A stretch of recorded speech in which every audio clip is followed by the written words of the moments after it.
Alexei Navalny's detention has drawn sharp condemnation from the Western world. Washington on Saturday rebuked Moscow over what it called the use of harsh tactics against the protesters. The State Department spokesman, Ned Price, said in a statement, the U.S. strongly condemns the tactics against the protesters and the journalists. Navalny being taken into custody and the arrest of his supporters were troubling indications of further restrictions on civil society and fundamental freedoms. Meanwhile, Russia has accused U.S. diplomats of publishing Navalny's rally routes. The European Union foreign policy chief has also condemned the crackdown on the protesters in Russia. Josep Borrell said, and I'm quoting, "I deplored the widespread detentions, disproportionate use of force, cutting down internet and phone connections," unquote. Canada also voiced deep concern and urged Moscow to immediately release those detained at the protests in Russia.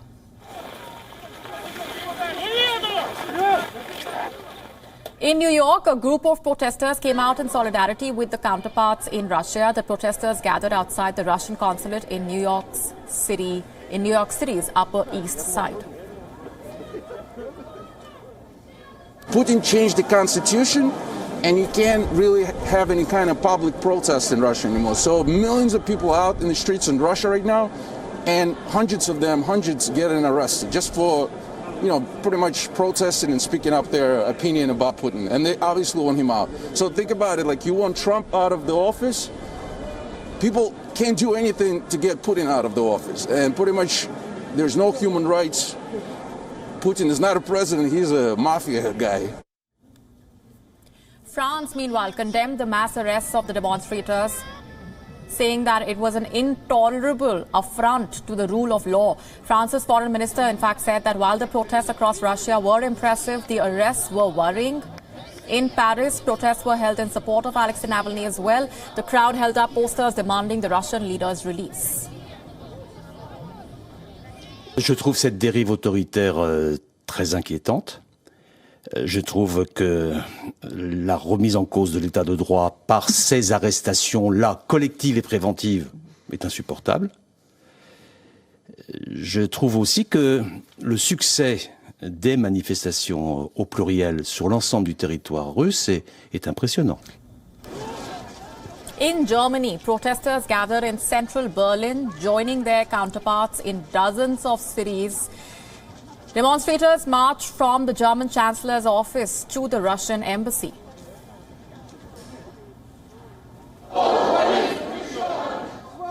Demonstrations were also held in the Baltic states of Lithuania and Estonia. Several hundred people gathered at the Freedom Square in the center of the Estonian capital and marched all the way to the Russian embassy.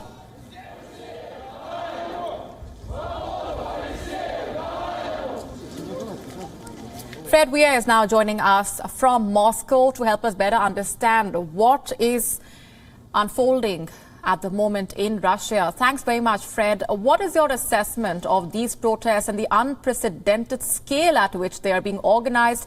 Where do things go from here? What is the likelihood that Vladimir Putin will even succumb to this pressure?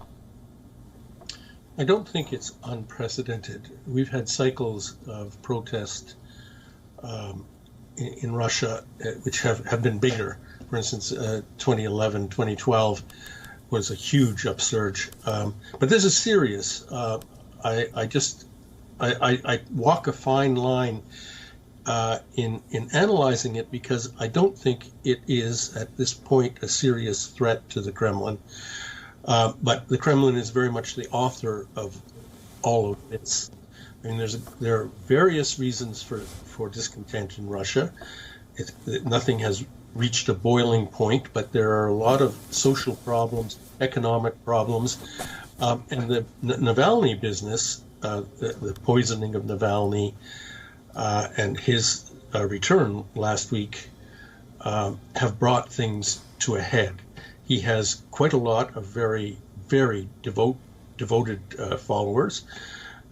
He does play a role as a gadfly, you might say, in Russian politics, but the very heavy-handed and bungling way in which the Kremlin has reacted to his return really inflamed a lot of people, and Navalny has stepped up to that. He has thrown down the gauntlet, and these protests, well, they shouldn't be overrated. They weren't that big, but they were big, and they were impressive, and they were noisy, and they could be a harbinger of things to come, because Navalny has signaled that he will be asking for more rolling protests in weeks to come. And this is an election year in Russia, a parliamentary election year, in which the ruling party, the United Russia Party, is already in trouble. There are a lot of, even within the acceptable spectrum of opposition, the Communist Party, the Liberal Democratic Party, there's a number of parties that are called systemic opposition, and they can be quite critical and quite sharp.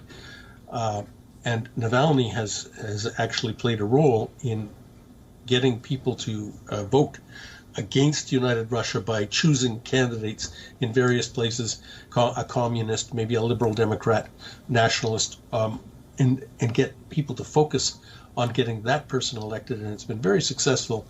So this, in the lead up to September elections, Navalny could really play a destabilizing role. Right. International condemnation has been pouring in. For example, the U.S. has been condemning the harsh tactics, quote unquote, adopted by the Russian authorities. But the condemnation can only do so much. To what extent can there be, if at all, more international pressure exerted on the Russian government? I don't think that plays any role in changing Putin's mind about anything. I'm really appalled at the police brutality myself, although it's not a new thing. In Russian protests, the police tend to be pretty heavy-handed and scoop up a lot of people. Usually they let them go pretty quickly. The worst you can get for participating in an illegal meeting is 15 days of administrative detention.